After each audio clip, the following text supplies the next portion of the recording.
Happy Mother's Day. Welcome to the Scoop World Order. It is Sunday afternoon, night. The Sixers have just been eliminated by the Celtics. A lot of good stuff going on. There's a big time movement in recruiting right now. Aaron Nolan is actually moving on to the Elite 11 final, so that's very interesting for a guy that some people didn't think was good enough to play at Ohio State. He is ascending, beat out Jaden Davis. We're going to talk about a big time defensive tackle out of IMG. We're going to watch some of his film. Break down why you should be positive about what Ohio State's doing, because our NIL is killing it right now, folks. People were complaining about it earlier, but now it's pretty cutting edge, so excited about that. So we're going to get into all of that, but as always, thank you guys for joining us. Thank you, ladies. Happy Mother's Day. I hope you guys are having a great day with your wives, your moms, whoever you're celebrating today. It's a great day. Again, I appreciate you guys tuning in. It's kind of a Sunday afternoon, a little bit of a break between the hockey game and the basketball game, so we can get it in a little bit. But if you guys enjoy this content, please click like.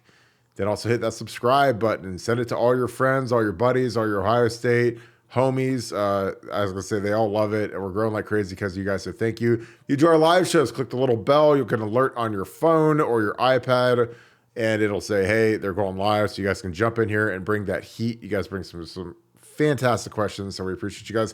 And as always, shout out where you're from. Love when you guys do that. It is crazy where you guys are tuning in from, and I love checking it out. It's just unbelievable. Florida, we got Chesapeake, Ohio, we got South Point, Ohio, Huntington, West Virginia. Shout out to all you guys in Southern Ohio watching, tuning in. We appreciate you guys. I read all those comments, so thank you guys so much. That being said, I'm going to bring in my good friend Nevada. Nevada, how are you today? I'm doing great. I'm calling from Moneyland, USA, because again we had another sweep on our MMA bets this weekend, another +4 units, and we've just been killing it. We're literally handing out free money right now. All you need is your phone and the willingness to type in a couple of bets and you win. And on a 13-month heater right now, and so I wanted to lead with that just because we're as hot as the Buckeyes are in recruiting in NIL, and that's scorching because everybody's doing a really good job. So yeah, good weekend all the way around. Yeah, that's something we're really growing in Buckeye Scoop is the gambling aspect and the handicapping, and we've got a really nice program going right now. So our members are getting scoops early on who to bet on before the lines change. So great deal. I love that. Nevada, your boy Aaron Nolan made the Elite 11 finals. Talk a little bit about him. I know people were down. We lost Dylan Raiola. We didn't get a couple quarterbacks that, Jaden Davis, some of these guys that might have been rated a little bit higher. Aaron Nolan is going on to the Elite 11 finals. Does that surprise you at all? Well, first of all, let's talk about a couple of concepts. The concept is that there's only one player at every position or whatever that is suitable for an Ohio State offer, and those would be referred to as the Plan A guys. And anybody else that isn't the Plan A guy is Plan B or C or D. And I've always railed against that. I've always look, it's a big country. There's lots of players. There can be multiple Plan A's. And when Aaron Nolan, when things worked out the way they did with Raiola, the way they did with Jaden Davis, and Nolan came onto the on the screen, I said, and I've said repeatedly, this is no consolation prize. This is a guy whose team averaged, I think, 50 something or maybe even 60%. They scored 700 points last year in the highest rung of Georgia high school football. And this guy is no joke. I mean, he's a teammate of Jelani Thurman, and we know Jelani Thurman is the super freak of super freak tight ends. This guy does it all. He's the penultimate type of quarterback you want in today's college game. Big, strong, can run, can throw. And at the time, I described him as being a more than adequate thrower, but not a perfect path, not the guy that throws the perfect spirals and throws the perfect passes, but certainly somebody who's on the improvement and can do it all as a quarterback. And now he makes the Elite 11, bumps out Jaden Davis for that last spot, and we're going to get a chance to see him out here in Manhattan Beach, California at the Elite 11 finals. Couldn't be more excited, but I'm totally not surprised. I mean, you do not score 700 points in Georgia high school football without being able to throw the football. You just don't. So the idea that somehow he couldn't pass, he was Tim Tebow or something, it was a preposterous notion. this just kind of confirms once again what a preposterous notion it was, and I could not be more excited about having gotten Aaron Noland, and this just makes me even that much more excited. Yeah, I agree. I mean, you look at the quarterback route.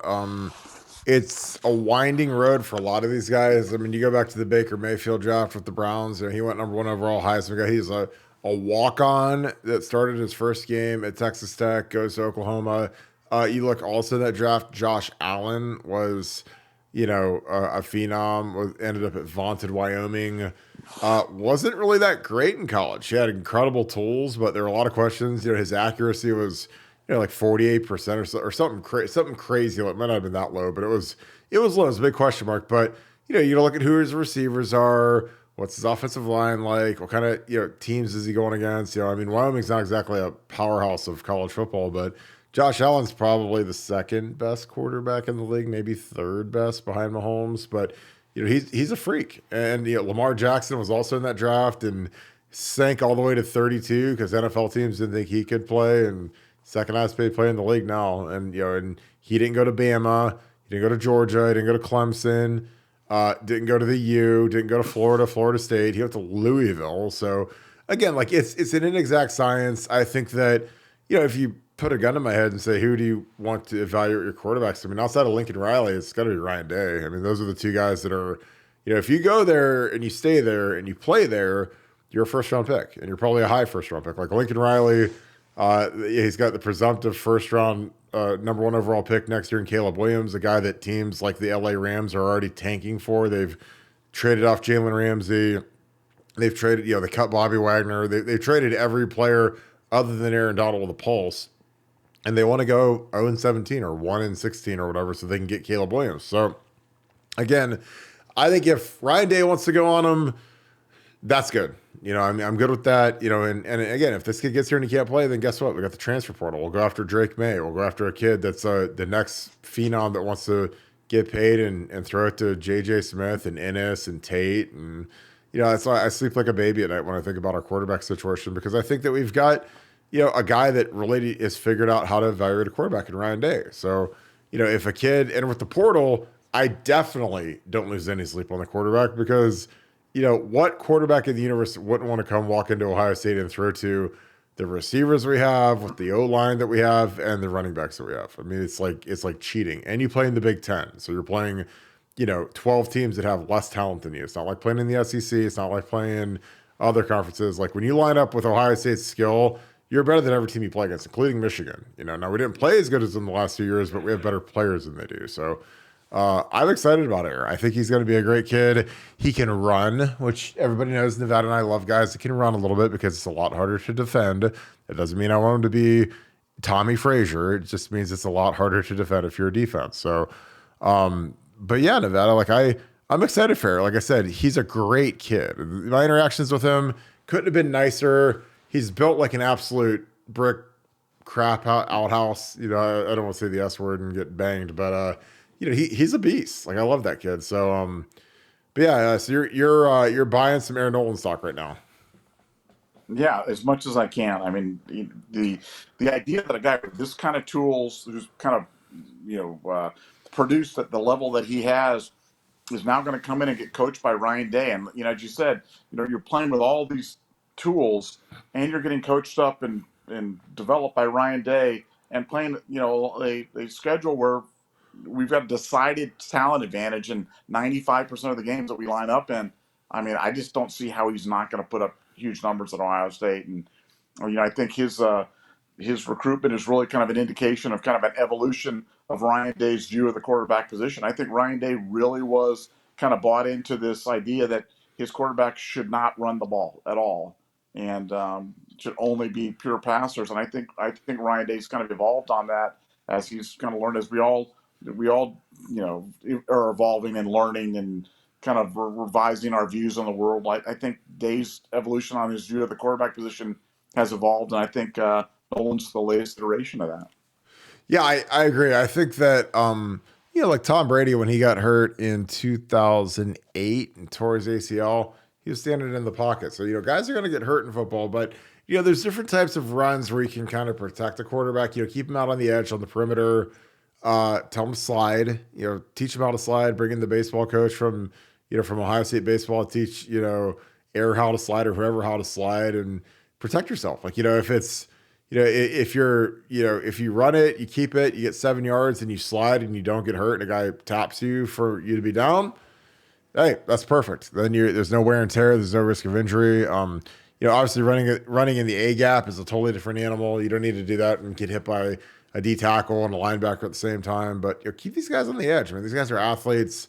It holds the linebackers. It's a lot harder to defend. Nick Saban, there's great talk about him defending the RPO in the power game. He pulled a guard and you read. I mean, he literally says it's impossible to defend. So when Nick Saban says that, it makes me perk up and pay attention and say, well, we better put that in because if he doesn't like to defend it, then nobody's going to like to defend it. But I love this kid. We are actually going to switch gears here to the defensive side of the ball, which everybody loves and everybody's worried about the defense. I think defense is going to be awesome this year. But David Stone, Nevada, 2024 defensive tackle out of IMG Academy. Big old hoss. A lot of people have him going to Oklahoma right now. I'm not buying it. You're not buying it. The Oracle's not buying it. Bank isn't buying it. Why should people be a little more excited about David Stone and his prospects of coming to Ohio State? Well, communication between Stone and Ohio State has picked up considerably over the last month. And, I wouldn't say confidence is high on David Stone, but I would say that they're certainly warming to the idea that this is a viable candidate for Ohio State. Stone has been viewed traditionally as like a NIL only kid. I think his views on that are somewhat moderating, and Ohio State's liking what they're hearing from him. They're looking at a summer visit, and I think things are going to pick up considerably with him over the next 60 to 90 days, and could be something that I wouldn't say it's trending Ohio State's ways, but Ohio State definitely feels like this one is trending positively for them, and they're much, much, much more optimistic about where they sit with him than they were 3 months ago. So, confidence is getting higher. Yeah, we got some David Stone film rolling in the background. I've got a super chat here. Do you think you can get JJ Smith on an interview? Yeah, absolutely I can. Probably the next 2-3 weeks we're gonna get JJ on. Again, people saw that Innis interview. They saw James Peoples. They love they really, really love what we've been doing. They love breaking their own film down. So I think that, JJ will come on. So I will put some notice up on BuckeyeScoop.com. Again, if you guys have questions for JJ, the super chats are always open. And also, members of BuckeyeScoop.com, I put a thread up. We had a lot of great questions for James Peoples from BuckeyeScoop.com. So if you guys love getting some intel from some of these kids, man, that's the way to do it. If you put it on BuckeyeScoop.com, it's guaranteed to get answered, guaranteed to get asked, excuse me. And, it's fun. I think JJ is an absolute superstar, but that's why, I like the future of Air or whoever our quarterback ends up being because you're throwing to Ennis, Tate, and JJ. So that's about as good as it gets in the world. I love, I'll get JJ on. I promise you guys are going crazy right now. Here we go. All right. I got a good question for you, Nevada, as I get this David Stone film. We're having a great debate on Scoop about the case for against Knowles as DC. Where do you stand and what's the case for Knowles? Well, I stand, I think Jim Knowles has good potential. I think that we were hamstrung last year by the talent in our secondary and also by the talent on our D-line. And we played some guys that, frankly, weren't great players. And that's not me being a hater. It's just me saying the NFL didn't draft them. Some of these guys didn't even get free agent deals, and they were starting for us. So that's a little scary when you're Ohio State and you're accustomed to guys being at least a draft pick. Getting drafted in the NFL when they take 260 guys, it's not super. It's hard, but it's not super hard. Especially when you play at Ohio State, you should get drafted if you're started at Ohio State. If you don't, then that's on you. But we've got. I think we've upgraded our secondary. I really do. I think Dave Sinkvinosin is going to be one of our top 2 corners. I think Denzel is more locked in. I think that for whatever reason, since 2020, there just has been something going on in the defense where guys don't work. And I've heard this from guys that are on the defense that play and say, yeah, this guy doesn't work. This guy's kind of a minimalist. I mean, we've had guys that have had pretty decent careers at Ohio State that don't get drafted. I mean, they don't even get signed to an NFL contract as an undrafted free agent. And people, that's like a $3,000 signing bonus. And literally, if they think that little of you that they're not even going to sign you for $3,000, which is nothing to an NFL team, then that says a lot. It says a lot to me. And again, I think Jim Knowles, he walked into kind of a dumpster fire. Back end wasn't great. I think that Larry Johnson, I'm not critical of him because I think he's a really good line coach, but he played some guys that frankly couldn't play, and he played them a lot last year. He played them over guys that could play because, guys like Mike Hall and Tyreek, they're going to get drafted. They'll be mid-round guys, potential first-round guys, and they sat behind guys that didn't get drafted, didn't sign contracts. So, I think eventually, the rubber's going to meet the road, and these guys that are in year 3 now, you blink, and Tyreek and Mike Hall are your old guys in the room, the third-year guys, and it's time for these guys to go. If they want to be professionals in the NFL, it's go time. It's money time. And the thing about these kids, because I've been in these locker rooms, these kids hit year 3, man, and all of a sudden they start to lock in. They start to work harder. They eat better. They're in the training room more, taking care of their bodies. They're trying to be pros because they want to be pros. So, I think there's going to be, the guy that's going to benefit from that's Jim Knowles. All of a sudden, you got Jack Sawyer wants to go pro. JT wants to go pro. You guys can laugh at some of these names, but they all want to be 3 and out. They all want to be, if you're Jack Sawyer and JT Tuimoloau is projected to be a top 25 pick, you want to be a top 25 pick. You're rated the same as he was or pretty close when you came out, and you're not gonna let the guy on the other side of the defensive line be the guy that's, oh well, he's projected to be top 25 and I'm projected to be a 6th rounder. So I mean that drives guys like Jack Sawyer, he's a tough kid, he's a traditional kid. So and Jim Knowles is a guy that's gonna benefit from that. You just watch. Nevada, I know where you stand on the Knowles, but what's your case for Jim Knowles? Well, I mean, my case for Jim Knowles is Teron Vincent, Jerron Cage, Cam Brown, Ronnie Hickman, Tanner McAllister. I mean, there's just only so much you're going to do with players like that are, you can't, the old saying, it's not about the X's and O's, it's the Jimmies and Joes. I like you, I talk to the players, I talk to the parents, I talk to coaches, and I all I've heard is positive things about him. All I've heard is about how he's smart, he's hardworking, the defense has a coherence to it. Believe me, if I heard other things than that, I'd be on a completely different side of this. But when you in 1 year you decrease the number of points per game allowed, the yards per game allowed, the points per possession allowed, the yards per play allowed, the third down conversions allowed. I mean, I think is it a final A+ product? Absolutely not. But his position group, linebackers, made the biggest transformation of any group that I've ever seen in my history of my watching Ohio State football. He took Steele Chambers, who was a running back, and Tommy Eichenberg, who was tough Borland, and turned Tommy Eichenberg into A.J. Hawk and Steele Chambers into a really, really good college linebacker in 1 year. So I don't understand, the despair, the hate, the whatever we want to call it. I'm super optimistic about 2023. Now, if points per game don't go down, if all the same 5 stats that I gave don't continue to go down, then we'll have a different conversation in the year. But I would feel very good that in every major category, Ohio State's going to improve, and I think the OSU defense is going to be, bottom line, dominant. But again, if I wasn't hearing that from people inside the program, I'd have a completely different opinion. But I take my cues from those guys, and they love the way that we play defense, and that was not the way it was when Kerry Combs was there. When Kerry Combs was there, players were in open revolt. They would literally joke about what was being called. He was kind of a running punchline. It was really, really, really bad. And with Knowles, there's none of that right now. I mean, he's a no-nonsense guy. He's a guy that, like I said, has brought some logic to the defense in terms of what they're doing. And, I'm not sure who I'd want as a defensive coordinator over my. I've asked people on the board right now. I'm like, give me a name of 2 people, 3 people, 5 people, one person who, as a defensive coordinator, who's gettable. Like I'm talking about, who's currently operating as defensive coordinator in college or pro football right now, that you could get at Ohio State that you'd want over him.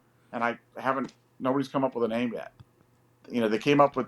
Somebody came up with the Michigan guy the same guy that got lit up by TCU. I mean, that would seemingly be disqualificative right there from being the defensive coordinator. But I'm still waiting on the names of the guys. If somebody, we should do that in our podcast right now. If you've got names, let's give me a name of somebody that's better. That doesn't that a better recruiter, doesn't have any defensive blemishes on his resume, and is a current defensive coordinator in college football. I'd love to hear who that is, because I just can't come up with a name. So I'm open. It's funny because Jim Leonard popped up a couple times in this, and I don't understand the Jim Leonard thing, just because I don't know if it's because he played at Wisconsin or he played in the NFL, but when we played him last year, we beat him 52-21. I mean, and then the next week they played Illinois, who fantastic defense on Illinois last year, but Illinois dropped 34 on them, beat them 34-10. Paul Chryst got fired. Now, mind you, 34 points by Illinois is like Ohio State scoring 500 points, because Illinois was terrible on offense last year. But and then Jim Leonard becomes the new head coach, beats Northwestern, who had maybe the worst offense in Big Ten history last year, despite the fact that their left tackle somehow beat out Paris Johnson for Big Ten Lineman of the Year. Which again, I don't even want to get started on that, but the fact that Paris Johnson didn't win the Outland and the Big Ten, the Big Ten. I mean, he didn't win the Big Ten O-Lineman of the Year. The guy from Northwestern went like 1-11 last year, and their left tackle beat Paris Johnson, who played for the most prolific offense in the Big Ten and maybe even the country. So again, I'm not going to get started on how poor we are at marketing guys like Paris Johnson and Marvin Harrison, but they lost to Michigan State. Michigan State beat them 34-28. So Michigan State also had another horrifically bad offense. They won a couple. They played Iowa. And remember how bad Iowa's offense was. They lost 24-10. Now, mind you, Jim Leonard is a head coach fighting for his job at this point. Like Jim Leonard, I mean, if Jim Leonard would have ran the table, if he would have just beat Iowa and Minnesota, there's a good chance they give him the head coaching job instead of going out hiring a Buckeye and Luke Fickell from Cincinnati. But with all the marbles on the line, the Minnesota Golden Gophers, who also stunk last year, end up beating Wisconsin 23-16. So I think that, the Jim Leonard thing, it's funny, but I think that people want him because we just don't have him. If we had him, I think people would hate him. Because again, and I'm just a numbers guy. I'm not a guy that's a big, this or that, because, people lie, but numbers don't. So I look at the numbers, look at the stats, and I'm like, how would Ohio State react to giving up 34 to Illinois, who's terrible, and giving up 34 to Michigan State, who's terrible last year, and giving up 24 to Iowa, that was like 130th in the country in offense? They gave up 24 points. So I appreciate the names, because I asked you guys for the names, but Iowa last year they beat the South Dakota State Jackrabbits. They beat them 7-3. They lost to Iowa State 10-7. They played Michigan. They scored 14. They played Illinois. They scored 6. They played the Buckeyes in the shoe. They lost 54-10, and they scored 24 points versus Jim Leonard. So that's like the best output of the season for them, other than when they played Northwestern, who's terrible, and their O-lineman should have never won the O-lineman of the year award in the Big Ten. I think this is the second tier to the question is I'd keep Knowles, but I'd have Leonard coach part of the D. Well, the hard part is, honestly, is you need to have a certain number of minority coaches to be able to recruit the inner city. So, do you get rid of Perry Eliano, Tim Walton? I mean, obviously, you got to get rid of one of those guys, and you got to make Jim Leonard the something. Again, Jim Leonard's not going anywhere unless he can be the full-time DC. He's not coming to be a position coach. He's already past that point in his career. Unless he's working for Nick Saban or he's working for Bill Belichick, he's not going to go be a safeties coach somewhere. He's got to be a DC. So the only way you get him is if you put a bullet in Jim Knowles' head. And Luke Fickell offered him to be the DC, and he turned it down. And, he's still on the breadline, so I don't know what he's waiting on. But a lot of these NFL jobs, pretty much all the NFL and college jobs have been filled at this point. So I don't know if he's just taking the year off or what he's doing. But, I think it was a mistake that he didn't stay with Luke and learn how to be a head coach from Luke. Because, the thing about Luke is when Jim Tressel got the bullet in 2011, Luke got retained by Urban, and Luke got a master's class in how to be a head coach from Urban Meyer. So, Luke goes to Cincinnati, builds a program there, Doing a lot of stuff that he learned from Truss and a lot of the stuff he learned from Urban. So I think Jim Leonhard made a huge mistake by not staying on and doing kind of I mean, he could have done the Urban Meyer, Luke Fickell thing at Wisconsin and had Luke Fickell with Jim Leonhard as the DC, retaining the interim head coach and keeping the continuity of the brotherhood. It's like Urban kept the Ohio State guy as the DC, and Luke tried to keep the Wisconsin guy as the DC, and it just didn't work. So, but yeah, I don't know where Leonhard would fit with our defense unless we put a head bullet in Jim Knowles' head. And again, I don't think he's that good. I mean, when we played him, we hung 50 something points on him, and then the next week, Illinois scored 34, and he got his head coach fired because their defense was so bad. So that's just my opinion. So what else we got? Let me see. Great questions right here. This is a great one, Brass Tacks. I appreciate you bringing this up. Nevada, Brass Tacks, this is a great one. We live in a microwave society. We want immediate results, and if we don't get it, it means it's no good. It's not how football works. Again, this is like perfect. I mean, people, you know why people hate Jim Knowles? It's because that's just how we are. Unless we win the national title and we shut everybody out, if you're a coordinator at Ohio State, you got to have our armadillo skin.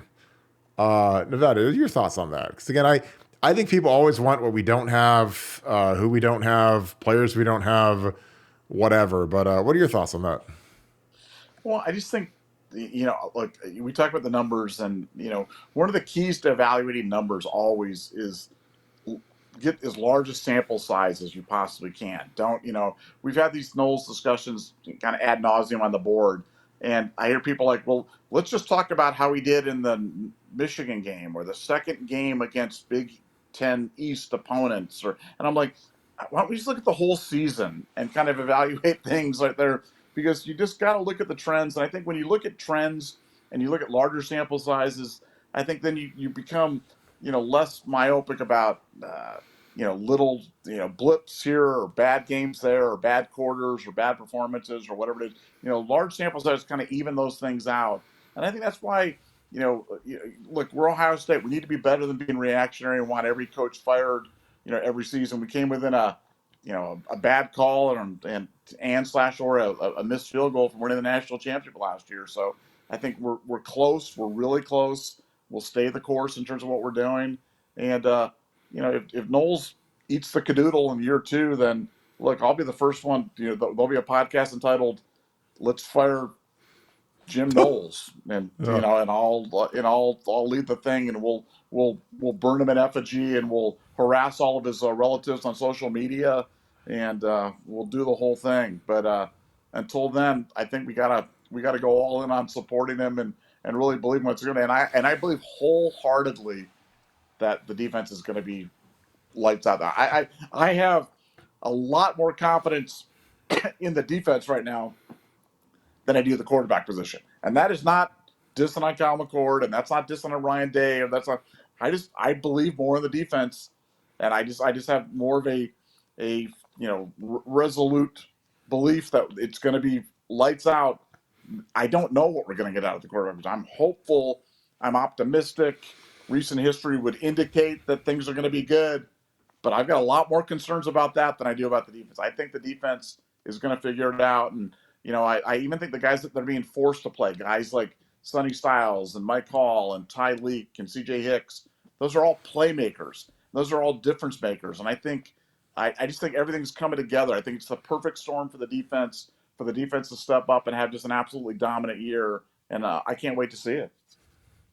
I agree. I think that, there's a lot of pressure on Kyle McCord, man, because we've won the Big Ten Quarterback of the Year, or been first team All Big Ten since 2012, which is a long stretch. That goes back to Braxton Miller, through JT. I mean that's a long stretch. So it's basically 10 straight years we've been we've had the first team All Big Ten quarterback. So and with our weapons, we better get the same this year. I mean, because when you're throwing to Mecca and Marvin, and you're playing Indiana and Antarctica and Youngstown State and Rutgers and all these turds, you better stack it up and crush it, and then, nut it up and go beat Wisconsin on the road, go beat Notre Dame on the road, because that's what it's going to take. So, it's going to be, and again, I'm like you, like the quarterback and the offensive line, we got to make sure the offensive line's ready to go too. Because those guys, like, you tell me about Jack Story and JT, and people are worried about the defense. So I'm like, well, the O line better get ready to rock too, because it's no joke, man. These guys, they all want to play, but now it's time to play. You sat behind Paris and Dewan for all those years. Now it's time to go earn your scholarship check, because these guys all get the same red sweatsuits, but it's time to get going. This is an interesting question. Billy Tuesday, and again, I appreciate these questions.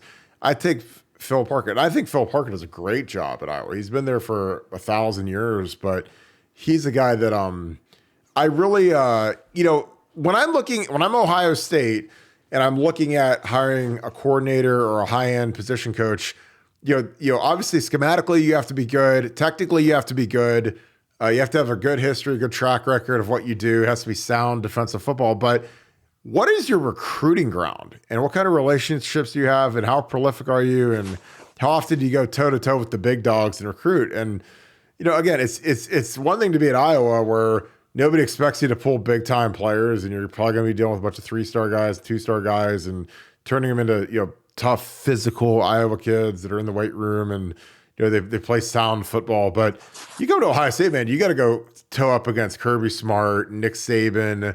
You got to go into Georgia. You got to go into Florida, Texas. I mean, that's a whole different animal. Like when you're at Iowa, you're not going down. You might get a couple kids out of Florida, a couple kids out of Georgia, but that's not like your mainstay spot. And if it is, you're going after tier 3 guys. You're not going after the tier 1 guys that Ohio State is expected to compete on. And you got to go against Clemson and Georgia and Bama and LSU and Texas and schools that have, and now with NIL, they've got real NIL money to offer these kids. So that's what I look at, because as important as it is to be good schematically, like my German Shepherd could have coached, Paris Johnson last year, and he would have been a first round left tackle. It's not that hard, but to coach up a guy and get him tuned in to be, really, really good, who's not Paris Johnson, like that's something that, is a talent, but it'd be interesting, like Phil Parker. Again, in Madden, it would be great just because you just plug in the guys with the highest attributes. But in real life, like, can that guy go beat Georgia? Can he go beat Bama? And that's why I think we had to get James Laurinaitis. Like James Laurinaitis, I think the biggest folly of Ohio State currently is that James isn't on the road right now. Like when these guys are all on the road all of May, James is sitting in the Woody Hayes, doing self scout and drinking coffee. So, I think that's something they need to fix quick. But Nevada, what are your thoughts on, if you're hiring a coordinator, how much is it recruiting? How much of it is schematics, getting guys lined up and doing the right thing and playing hard? Because I think that's something, the biggest thing about Jim Knowles is he got these guys to play hard again. Because under Carey, towards the end, man, there was this culture of just laziness, and it looked like vomit on film when I'd watch our defense sometimes in 2020, 2021, and it was disgusting to watch. Getting these guys to run to the ball is it's something that I think people take for granted, but you got to get these guys to get rolling. But what are your thoughts on that? Well, it would just be interesting that people would rally behind a guy that we scored 54 points against last year. I mean, like if we're cherry picking performances, like we're not. I mean, it's just kind of funny to me that we'd be talking about something like that. I mean, I think Iowa's done a nice job. The way that they run their offense, the way that they kind of coordinate with their defense, the way they do it with their 4th and 5th year guys and stuff like that. But I am absolutely convinced that if Jim Leonard or whomever you brought in to the defense with the type of talent that we had last year, I do not believe anybody would have done we'd have been markedly different. Now, would we have beaten Michigan? Would we not have given up those last 2 big plays that skewed the rushing stats? I mean, maybe, that's certainly possible. But I think Knowles' history has been pretty good. It's been a history of improvement.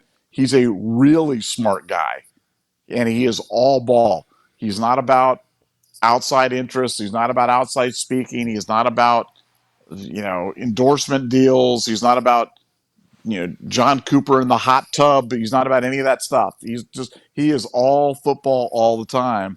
And I just think we got to be a little bit more patient, than wanting to fire him after the last 2 games of the season, because we've talked about this a lot, but the last two games, other than the TCU game, for the two biggest games of the year for Georgia, were LSU and Ohio State, and they gave up 100 points and 1,200 yards in those two games. So that's against Georgia, a team with more draft picks on their defense than anybody's ever had in the history of the NFL, and Muschamp and Kirby and the greatest defensive staff of all time. So I don't think you just can't just pick out a couple of games and try to draw the worst conclusions possible. I think it'll lead you to make bad decisions.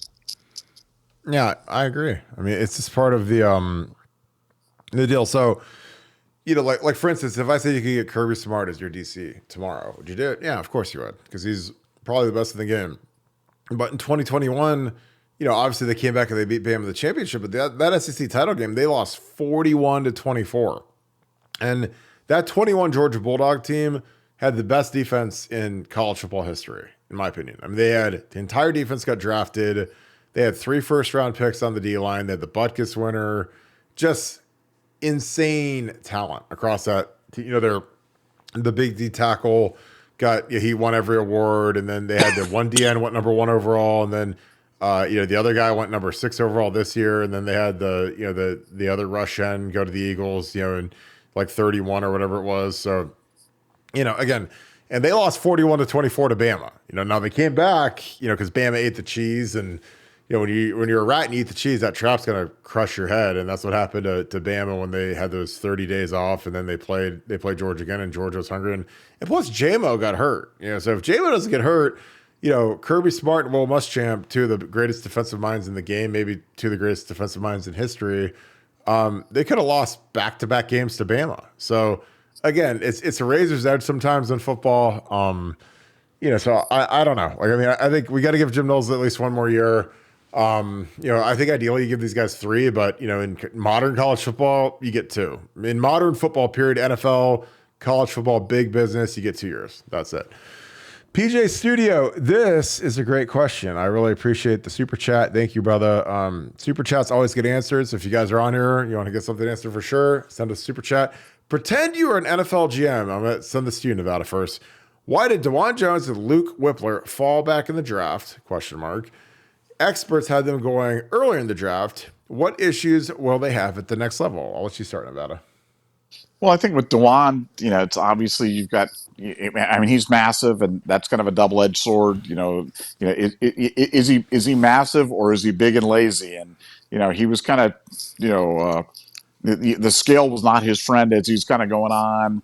And then he went to the Senior Bowl and dominated for one day, and then stopped and didn't run and didn't work out at the OSU Pro Day. I mean, there was just and apparently didn't do terrific on the interview sections as well with the NFL team. So I think there were just some flashing red flags, on him about his weight and about his desire. And if you look at DeJuan over his career at Ohio State, and you wonder why he didn't just absolutely dominate every play, is because he didn't play every play, and sometimes he took plays off, and that was an issue with DeJuan. And he didn't have the motor that kind of went all the time, and I think that's why he dropped, and that's why he's in a kind of a, I wouldn't say he's a perilous spot, but he's kind of on he's at a crossroads for his career right now. I mean, DeJuan is a guy that literally could make $300 million in the NFL over his lifetime, or he could be out of the NFL in 2 years. So it's, we're going to see, but I think it's all about his desire, and that desire starts with the knife and fork and goes to the practice sessions, and because he's as good as he wants to be. He's got all the talent in the world. He's as good as he wants to be. Now with Whippler, I think they had concerns that he was a little small, and not as strong as they wanted him to be in a traditional NFL center. And, we'll see. We'll see with him. I think Ohio State's history of centers, recently with, players like Josh Myers going on and doing what he's done with the Packers, replacing another great Ohio State center and Corey Linsley.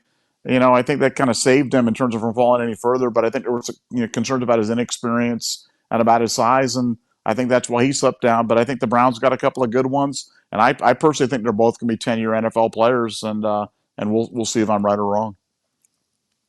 Yeah, I think with DeJuan, ultra polarizing kid just because you see the talent, you see the 6'8", 390 or whatever he weighs, and 400. four hundo. Again, and that's his problem. When you tell Mike Tomlin has to get on that scale, and you say no, at pro day, it's not like pro day is like some random pop quiz. It's literally like, no, it's like when pro day is coming. So if I'm that kid, man, I'm in the sauna every day. I'm riding the Airdyne bike. I'm wearing a sweat jacket. I'm not drinking any water before I go to pro day.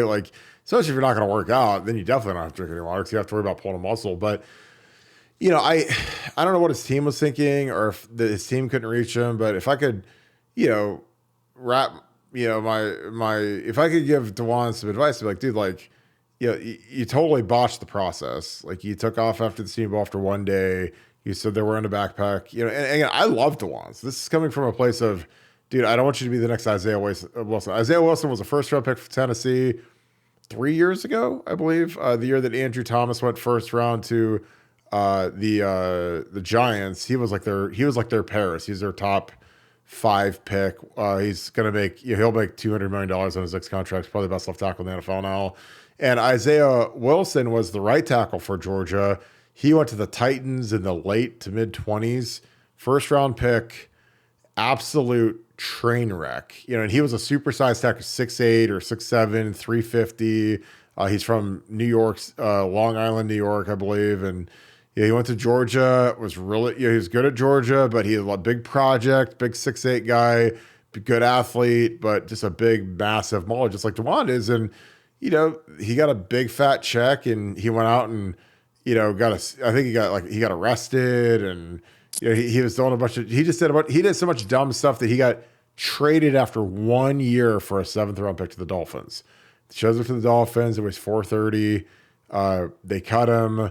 The New York Giants. I have a friend that was on the Giants. He said, "Hey, this guy showed up. He weighed 440, and he's sleeping in all the meetings, and he's trying to get the weight off, and now he's out of the league. He's done. Teams gave up on him. And so, when you're a supersized tackle, 6'8", 390 tackle, there's not a big market for you. I know everyone's like, oh, well, who wouldn't want that guy? I was like, well, there's a lot of teams that are scared to death that guy's going to weigh 450. He's going to eat 75 biscuits before he goes to bed and drink chocolate milk. Because if he's that big when he weighs in at the combine, then how big is he going to be when he's not working out every hour of the day like he is for the combine? He's not on a diet anymore. And so I think DeJuan got terrible advice throughout the process. He didn't work out at pro day, wouldn't get on the scale at pro day. And I, like I said, I love DeJuan, but there's just not a lot of people that want the 6'8", 380 pound right tackle. Because is he going to wear down? He's going to be able to pass block. He's going to be able to stay in shape and stay in front of guys. Because he's good at Ohio State, but dude, when you go to the league, man, you're playing Myles Garrett and Joey Bosa and Nick Bosa. You're not playing Indiana and Purdue and Antarctica State anymore. You're playing big time guys. And if you whiff because you're tired or because you're too heavy and you can't move your feet, then a guy like Deshaun Watson who's making $300 million is going to get killed. So, and on Luke, I just think Luke needed more. He needed another year. I think that some of these guys get cabin fever when they're at the Woody Hayes and they say, oh, well, Paris is out and DeJuan's out, so I'm going to go too. I'm not going to be the guy that gets left behind, and I'm not going to be here for the quote unquote rebuild year with CJ being gone. And CJ was in his class, Paris was in his class. I mean, they're all three-year guys, 3 and out. So the only difference is that Luke and CJ basically started the same number of games. So I think some guys just want to go. Jalen Marshall's a classic guy that just wanted to go. He was good, didn't want to graduate, didn't want to stick for a 5th year. And for some guys, it's just time. And I think for Luke, he felt like it was time. Now, he cost himself a fortune going to the 6th round, but he'll get to free agency a year earlier. Noah Brown was the guy that everybody thought made a mistake leaving, 7th round pick. And Corey Linsley is a guy that was incredibly good at Ohio State and was incredible in 2013, probably the best center in the country. And he went the 5th round. So sometimes, even if you do everything you can do, the NFL will still screw up the evaluation and not pick you. Corey Linsley was a guy that should have been a 1st round pick. He's the highest paid center in the NFL, and he went to the 5th. And then Andrew Norwell is even better because he was all Big Ten. Mauled was a killer on our O-line. He didn't even get drafted. So, these guys don't even draft DeAndre Norwell. He signs for $3,000 with the Carolina Panthers. And I mean, his contract that he made with Jacksonville was like $68 million. So, again, like you can't always, fault the kid because sometimes these guys get misevaluated. I mean, it happens on the other way too when guys get drafted too high and they end up being busts. So that's a fantastic question. I appreciate that. This is all right. I'm going to go with Coach D because this is a good one. Nevada. Kirk in Nevada. Do you guys think the Ohio State offense will be way better than past years with Hartline being the OC? No. Now, I don't think, and that's no reflection on Heartline. I just think that when you let's talk about just this year. Like we'll stick a pin in next year because next year is next year. But this coming year, I mean, you just got a big question mark, at the quarterback position. For me, it's a less question mark. Maybe it's a bigger question mark for you or for others on the offensive line. Not as concerned for me. I think, especially with Simmons being in the mix, I think we'll find five guys that can play. But that quarterback position is so dominant in terms of importance at the college football level that I just think, you got some question marks. You're going from CJ Stroud, who's the number 2 pick in the NFL draft and, one of the best passers in school history, to a guy that, hasn't shown it yet. So I'm going to reserve judgment. I think it's a good move long term to get Hartline in the booth. I think that the chances of keeping Hartline have gone up exponentially, despite people saying, no, Brian never wants to leave Ohio State. He'll always be here no matter what. I just found that a preposterous notion because you have to promote a guy like that and you have to give him real responsibility. Brian wants to be a head coach. He has intentions of being a head coach. And the path for him being a head coach is go be a successful coordinator at a big program like Ohio State. And that's where he is. That's where he'll be. How good he's going to be. I think it's going to be hard for him to be bad with all this talent. But McCord, to me, like I said, is the big question mark. If he can manage the offense, distribute the ball, keep us out of bad spots, don't turn it over. He doesn't have to be all he needs to be is be Stetson Bennett. He doesn't need to be Bryce Young. He doesn't need to be C.J. Stroud. Just be Stetson Bennett, manage the game, play within yourself, and I think the offense can take a huge step forward. But I'm skeptical Hippo on that one. Yeah, and I agree. And the question you have to ask yourself with Brian, and I've known Brian since he was a young sophomore at Glen Oak, and when he broke his leg in half his senior year, like me and TJ, he was down on the field during pregame. Me and TJ are strapped up in pregame warm-ups. We went up to him, said, "What's up, man?" He's in a wheelchair, legs sticking out because he broke his leg at the first scrimmage of the year, missed his senior year. But I think that Brian, he wants to be Lincoln Riley. And there's nothing wrong with that. And honestly, if you're an Ohio State fan, you should want him to be Lincoln Riley. You should want him to be a $16 million a year head coach. Because Brian, when people say, oh, well, he just says he wants to be the wide receivers coach. He just wants to make $600,000 a year. Now he's up to $1.5 million as a coordinator.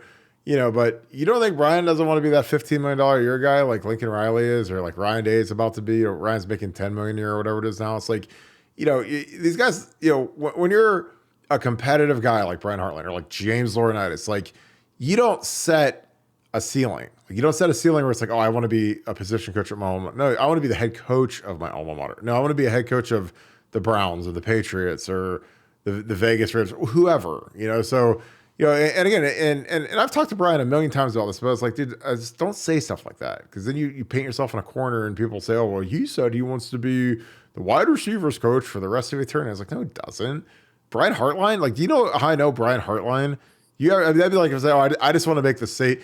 I just want to go. He was a big time hurdler. Won the state championship in hurdles at Glen Oak in the state championship at Jesse Owens at Ohio State at the meet. Like Brian Hartline, it'd be like if Brian said, well, I just hope to make it to the track meet and make the fun. No, Brian wants to win. He wants to win the gold medal. He doesn't want to just make it and hope to show up and be in the same lanes. He wants to kill those guys. So that's the mentality of Brian Hartline. Like he wants to be great. And again, I love that. I don't, and Urban Meyer is the same way. He's like, any of you coaches, he said, any coaches just want to be position coaches forever and just kind of hang around and, grow roots and moss and buy your home and stay here. Like, he didn't want you. He wants guys all of his guys, he wanted them all to be head coaches. And guess what?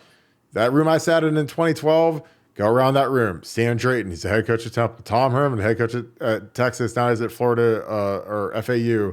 Vrabel, head coach of the Titans. Fickle, head coach of Wisconsin. Larry Johnson, or he wasn't in there. Fick was, but Everett Withers went on to be the head coach at Texas State. He's down with Tom at Florida Atlantic now. So, I mean, those guys all went on to be head coaches somewhere. And it wasn't because of just some cosmic accident. It's because that's what Urban really pushed. And plus, all those guys, they had ambition. And again, if you're an Ohio State fan, you want your coaches to be ambitious and hungry. You don't want them to be just big softies. So we let me see. All right, Dave, this is a great question. I'm going to ask this to you, Nevada, at first because I had my long diatribe. Dave writes, again, I appreciate you, my man. You're a regular, just like Paul. A lot of you guys appreciate you guys. Kirk, why is it a smart move for players from Ohio to go to Ohio State, especially Central Ohio guys, for after their playing days are done? Nevada, I'll let you take that first because I've already waxed poetic on this, but I will, and then I'll follow it up. Well, I just, on at the highest possible level, I'd point to a guy like Archie Griffin, who has made a fortune just being Archie Griffin and just being pleasant and smiling and nice and being the ultimate representative of Ohio State University. And that just goes down to every job that you get is easier to get. Every business contact you get is easier to get. Everything in your life from a business standpoint is easier in Ohio when you played football at Ohio State. And, again, it's ridiculous for me to talk about this when I've got Mr. Barton here who's living proof of every bit of that. But that would be my take on it. Is that just, if you want to put your life on easy mode, be in the business world and as an ex-Ohio State football player doesn't guarantee you success, but guarantees you that doors would open that wouldn't ordinarily open up and would open up very quickly. Yeah, like I told Kyle Kalis, and Kyle's a kid that I really liked and a kid that I know and I still talk to today. Like, look, if you want to live in Cleveland, he's from St. Ed's, when you're done, go to Ohio State. If you want to live in Ann Arbor or Birmingham or Northern Peninsula or somewhere in Michigan, then go to Michigan. Like, that's the easiest way I can do it. It's like, because it's all the same. They're both great educations, both great schools. Obviously, I hate Michigan, but if you want to live in Michigan the rest of your life when you're done, go to Michigan. But if you do that and you come down here, don't be upset when people aren't dying to help you because you kind of told them to F off in recruiting and you went to Michigan and did what you kind of upset the apple cart because you want to be the cool guy and be, different. Like again, if Ohio State never offered me and Michigan offered me, I could have gone to Michigan, but Ohio State offered me. I went to Ohio State, and that's that's in the story. If they both offer me, it's not even a question. You go to Ohio State. It's not even close, but it's just, and like, that's why, and the only reason I say this because there's kids from Ohio that don't get Ohio State offers. They go to Michigan, and I can't fault them for that because, they're a good school, but again, Ohio State is, if you're an Ohio kid, you get that Ohio State offer, and you don't come here, I think you're absolutely insane. And I think you're going to regret it. And I think it's going to be one of the dumbest things you've ever done in your life. Because, there's kids that want to go to Clemson, and they want to go to Bama, and, ask Trey DePriest how that worked out. He went down to Bama, and do you think they care about him in Bama anymore? No. Is that Bama thing do anything for him in Ohio State? No. State of Ohio? No.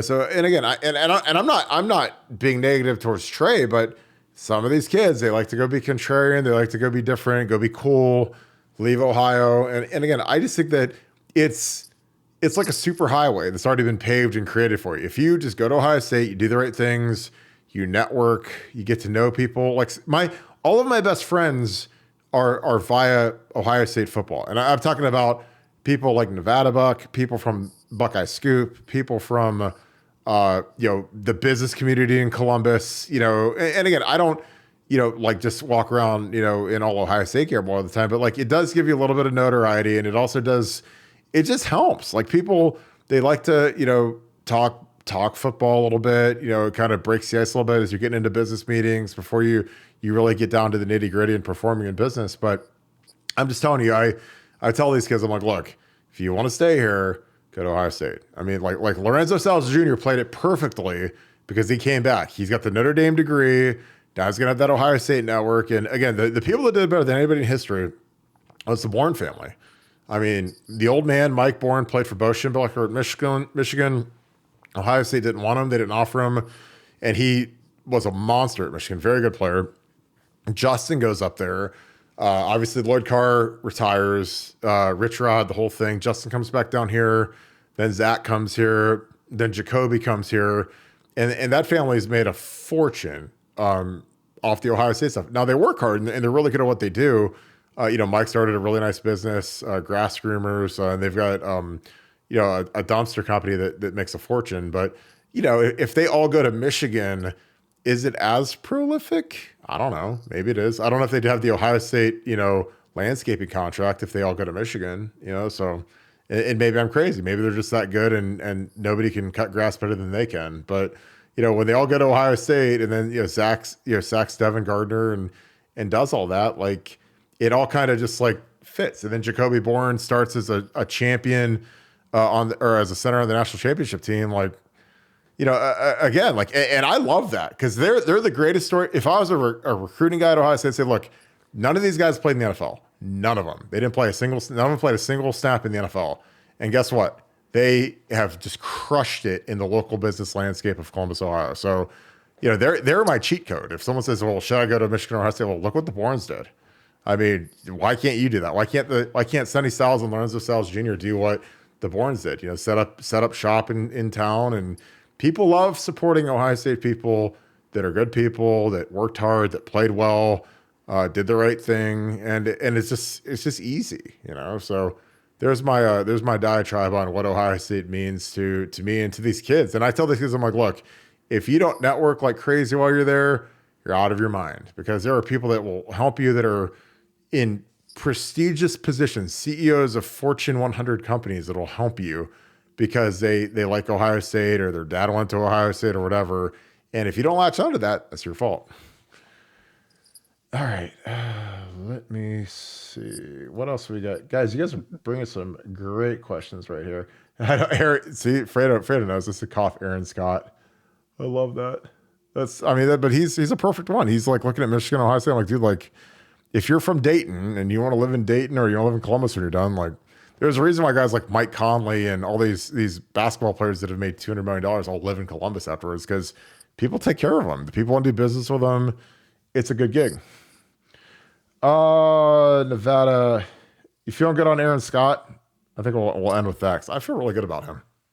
Yeah, feeling really good about that. I mean, it's like no reason not to. Everything I'm hearing is positive, and I think Ohio State's going to clean up, get just about everybody they want in state. So I'm virtually everybody they want, and I'm feeling really good about that. I totally agree. I think it's about to be get Bryce West going, get a bunch of these guys to commit, and I mean that defense is going to catch up to the offensive commitment rankings really quick. Well, we're going to wrap this thing. Nevada, any final thoughts? Great podcast. Happy Mother's Day to everybody, but any final thoughts? No, just on the Justin Bourne thing, that was an old Nevada nugget back. I remember breaking that and people going, "There's no way he's going from Michigan to Ohio State, Nevada." That's one thing. Second thing, for a little known fact about Kirk Barton. Kirk Barton used to wear his Ohio State football helmet to Costco in lieu of a mask during the COVID thing to kind of market himself as an Ohio State football player, and it's just face covering right there. So I think that everybody knows already. They see this big monster come walking in there. You don't have to wear the football helmet, Kirk. You don't have to do that, man. Hey, man, it kept me from dying during the COVID pandemic, so that's perfect. Thank God, I was masked up and I survived it. So, well, that's a little inside humor from me in Nevada. But I appreciate you guys as always. Happy Mother's Day. Thank you guys for tuning in. The regulars, appreciate you guys as always. Great questions. Again, thank you guys so much. Because again, you guys bring the fire. You make this thing a blast. So we love doing this with you guys. Appreciate all the energy you guys bring. Fantastic questions. If you guys weren't on this live show, click the alert on YouTube. We usually go around 7:30ish. But again, we just love doing this with you guys. Great questions as always. Again, it's just fun. We just love kicking it with you guys and breaking some film down and talking about the daily news in Ohio State football. So with that being said, if you guys enjoyed this content, please leave us a like, click subscribe, send it to your friends, your buddies, your homies, everybody that likes Ohio State football. Send it to them, text it to them, email it to them, pigeon carrier, whatever it takes. But we appreciate you guys so much. And if you like the live shows, click that little alert bell. You get a little alert on your phone every time we go live. I actually have it on my phone. It pops up. It's hilarious. So it lets me know when I'm going live. But it is pretty cool to get that notification so you guys never miss a show. So appreciate you guys as always. And always shout out where you're from. Again, shout out Portsmouth, Ohio, South Point, Ohio, Chesapeake. I mean, you guys are coming from everywhere, man. Worcester, Japan. I mean, so it's just wild. So we appreciate you guys so much. But thank you guys for tuning in. Thank you so much, Buckeye Nation. Thank you, Scoop family. I am going to jump on BuckeyeScoop.com before this Oilers-Kings game. But I appreciate you guys. I hope you guys had a great Mother's Day. And I'll see you guys tomorrow. So keep being you. Keep killing it. Thank you guys for tuning in. Go Bucks.